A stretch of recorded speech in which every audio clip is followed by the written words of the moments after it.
Assalamualaikum warahmatullahi wabarakatuh.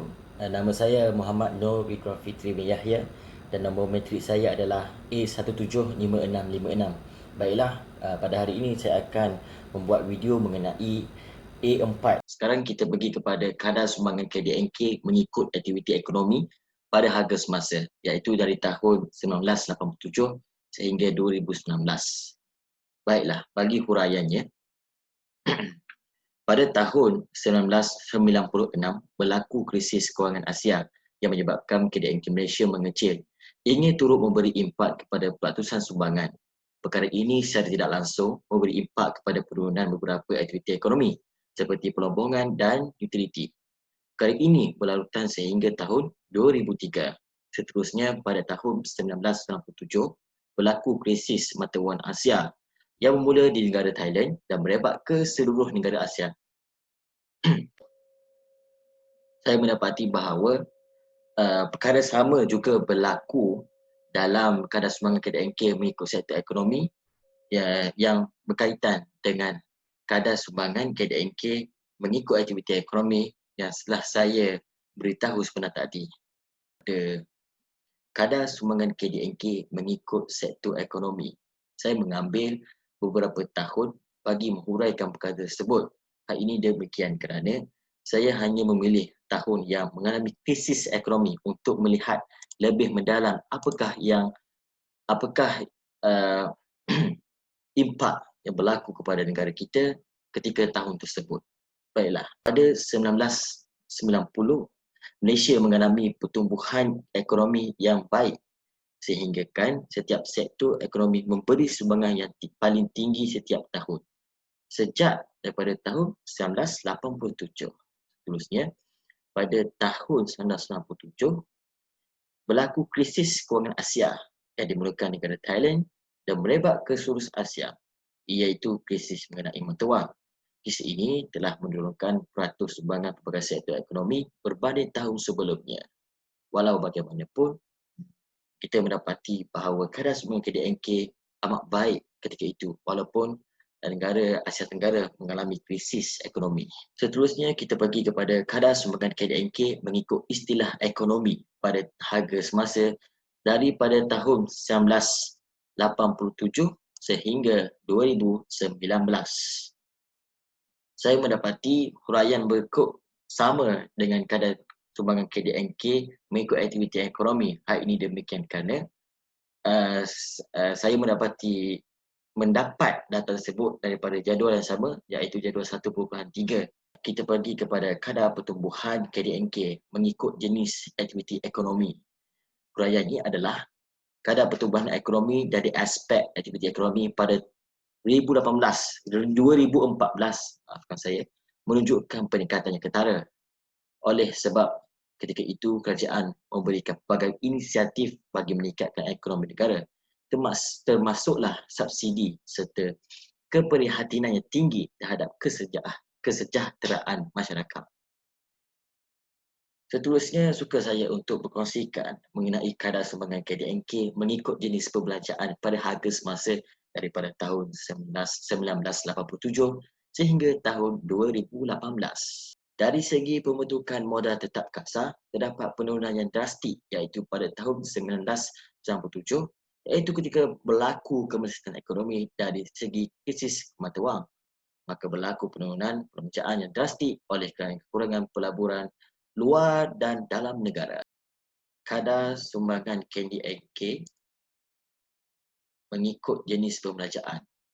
Saya pada tahun 2007, pada ketika ini pada tahun berikut berlaku kemelesatan ekonomi global yang sudah tentu memberi impak yang negatif kepada Malaysia sebagai negara sederhana. Krisis ini bermula daripada Institut Kewangan Amerika Syarikat oleh sebab kemerosotan submarine assets bagi kepada kadar pertumbuhan penduduk Malaysia 1982 sehingga 2017. Baiklah, kadar pertumbuhan penduduk Malaysia mula meningkat dengan kadar sederhana daripada tahun 1982 sehingga tahun 2000. Walau bagaimanapun, penduduk Malaysia pernah mencapai kadar penduduk yang paling tinggi iaitu pada tahun 1985, 86,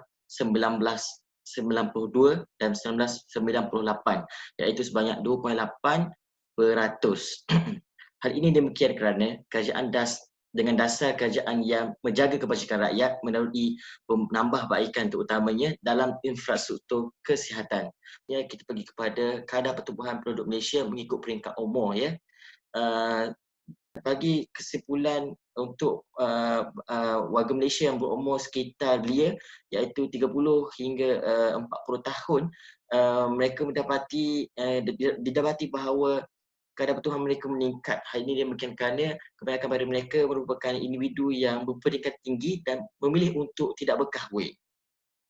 Seterusnya kita pergi kepada kadar pertumbuhan tenaga buruh. Buruh merupakan pengibar utama bagi ekonomi Malaysia. Secara ringkasnya, berdasarkan Malaysia mencatatkan kadar pertumbuhan tenaga buruh paling tinggi adalah pada tahun 1996 di sini, ya, sebanyak 9.2%. Hal ini demikian kerana pada ketika itu banyak berlaku penyertaan sektor swasta dan ekonomi Malaysia.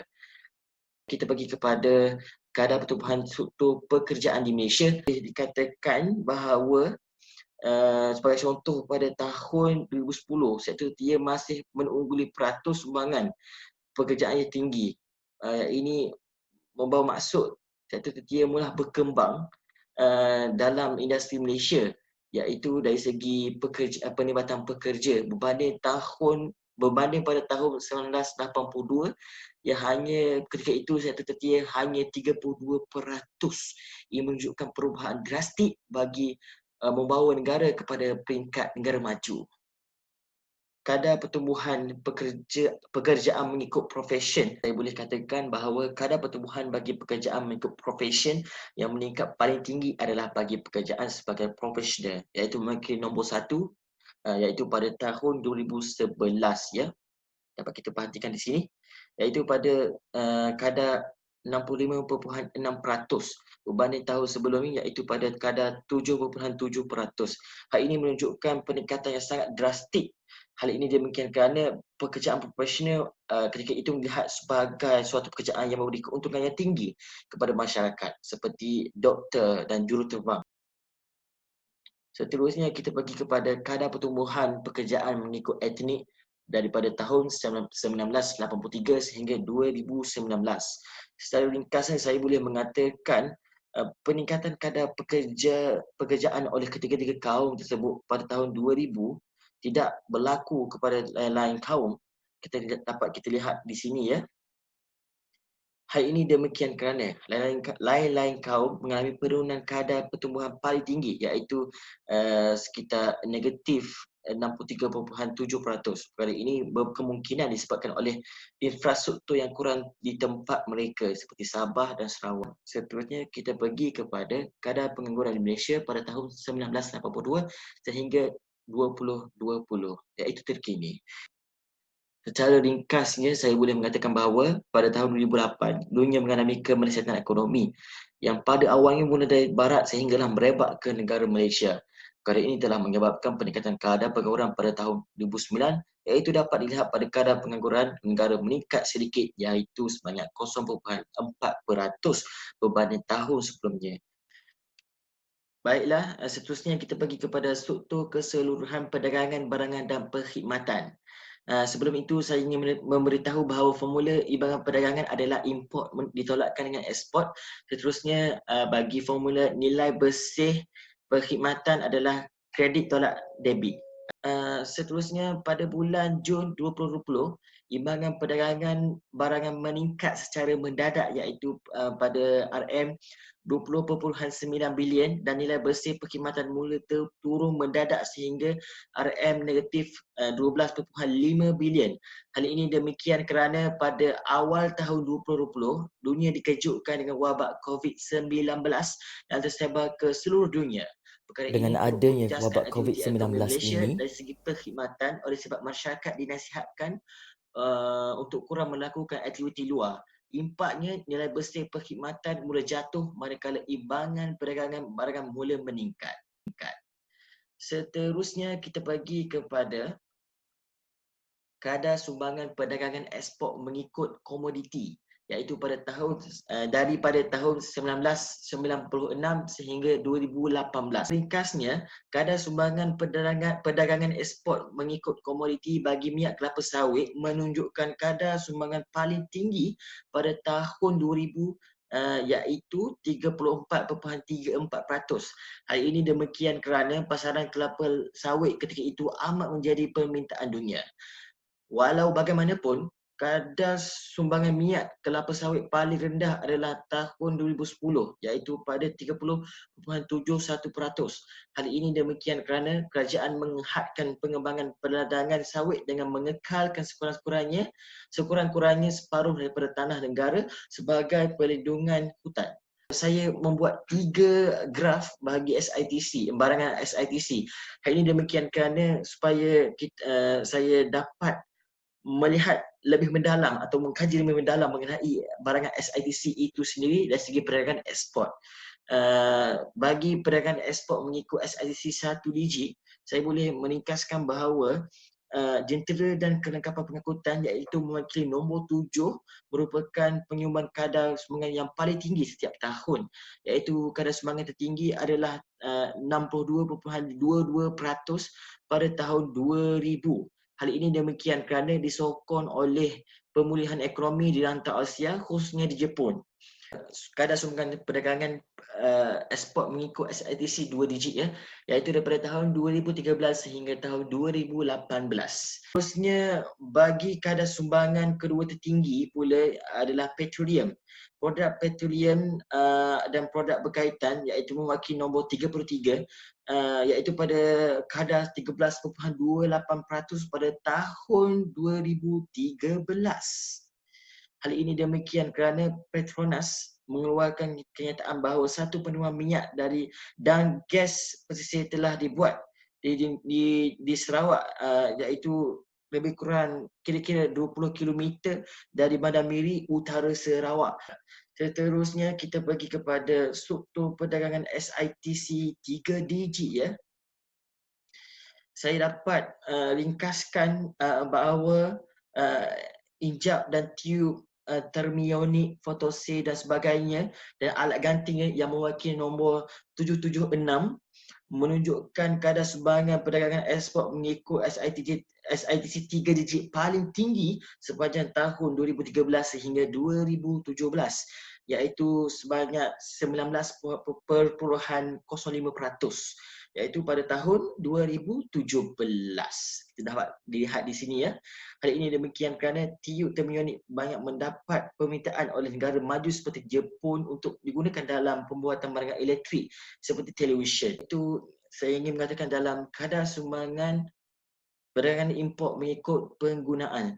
Dapat saya meringkaskan bahawa di sini barang modal menunjukkan kadar sumbangan perdagangan import mengikut penggunaan semakin menurun pada tahun 2000 kadar sumbangan barang modal adalah 62.13% dan menurun sehingga 42.59% pada tahun 2018. Hal ini demikian kerana import mesin dan perkakas mekanikal yang rendah.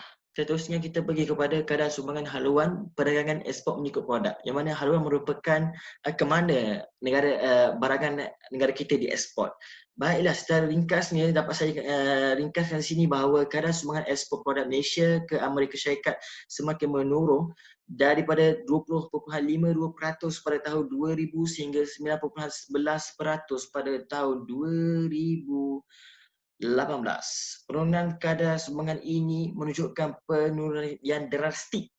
Hal ini demikian kerana Malaysia mengalami konflik politik dengan Amerika Syarikat. Seterusnya kita pergi kepada kadar sumbangan haluan perdagangan import mengikut penggunaan. Yang mana kita tahu penggunaan mewakili 3 barang iaitu barang modal, barang perantaraan dan barang mentah. Oleh itu saya telah membahagikan pada 3 graf bagi menunjukkan perubahan yang lebih mendalam. Seterusnya bagi bahan mentah, kadar sumbangan haluan perdagangan import dapat ringkaskan bahawa terdapat 3 negara tertinggi bagi yang mengimport barangannya kepada Malaysia iaitu Amerika Latin dan Caribbean, Timur Tengah dan Afrika Utara serta Indonesia iaitu negara jiran kita. Saya ringkasnya saya boleh mengatakan Amerika Latin dan Caribbean menunjukkan peningkatan kadar sumbangan dan perdagangan import bahan mentah daripada 2000 hingga tahun 2018. Sebagai contoh, Amerika Latin dan Caribbean telah mengimport bahan mentah sebanyak 24.91% pada tahun 2000, dapat lihat di sini, dan meningkat kepada 56.4% pada tahun 2018. Hal ini demikian kerana Malaysia menemukan peningkatan import barangan seperti biji metalliferous dan logam lusuh, makanan laut segar, sejuk atau beku, produk kertas dan pulpa. Sekian, itu sahaja video A4 daripada saya. Sekian, terima kasih.